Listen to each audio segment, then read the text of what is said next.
Étienne, on voit que c'est rugueux, ces conditions, ils savaient à quoi s'attendre, les marins, mais pas vraiment de répit, et c'est valable pour tout le monde, pour toute la flotte, là encore, Étienne. Et oui, pour toute la flotte, hein, on l'a vu tout à l'heure sur l'animation 3D, hein, c'est très coloré ce Grand Sud, il y a beaucoup de vent.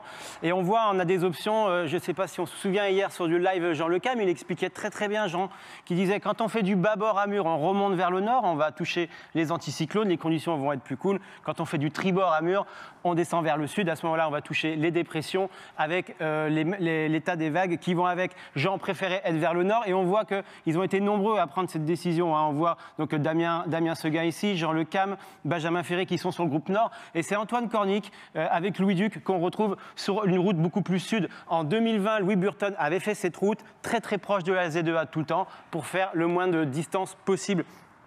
On parle beaucoup du vent, mais il y a l'état de la mer aussi qui va être très important dans la navigation. C'est vraiment cet état de la mer qui va mettre à l'épreuve les marins, qui va mettre à l'épreuve les bateaux. Donc c'est vraiment quelque chose qu'il faut prendre en compte, et notamment pour les prévisions de route. Et on le résume bien, hein, si on écoute les vacations sur le site internet, on a Nicolas Lunven qui va parler d'un tambour de machine à laver en permanence. Damien Seguin, lui, il n'est pas parti pour faire de l'immobilier dans l'océan Indien. Vous écouterez ses vacations. Voilà, il dit que je ne suis pas prêt d'acheter un bout de terrain par ici.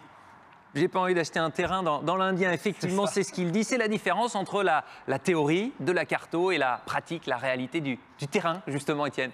Exactement, Maxime. Et par exemple, voilà, la théorie, elle est ici, c'est un routage, c'est ce que les coureurs ont sur leur ordinateur aussi. Alors la théorie, c'est sûr que c'est facile quand on la regarde comme ça. L'état de la mer, il n'est pas pris en compte, par exemple, ou un petit peu, hein, évidemment, on peut rentrer déjà des logiciels. Mais ce n'est pas encore vraiment la réalité. En tout cas, c'est ce que nous décrivent les marins en mer. Et à la question, donc sur l'avant de la flotte, ici, on a Charlie Dalin. Là, on est rendu à 48 heures en avance. Charlie Dalin qui est ici en tête, avec Sébastien Simon, Johan Richomme et Thomas Ruyant. La grande question, c'est est-ce que Charlie va faire le break sur l'arrière de la course, sur ses poursuivants? Pour le moment, à 48 heures, non. C'est que ça continue, l'écart va rester identique. Charlie va garder son écart, mais ne va pas mettre ce système d'avance qui va pouvoir lui laisser un peu de répit. Sur l'arrière de flotte, on est à peu près dans les mêmes situations. On le voit ici, Jean Lecam en noir là-haut, et en bas ici, on a Antoine Cornic, Louis Duc ici et Guirec Soudé.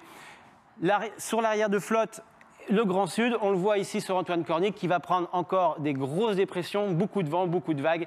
Donc voilà, encore une semaine agitée pour la flotte.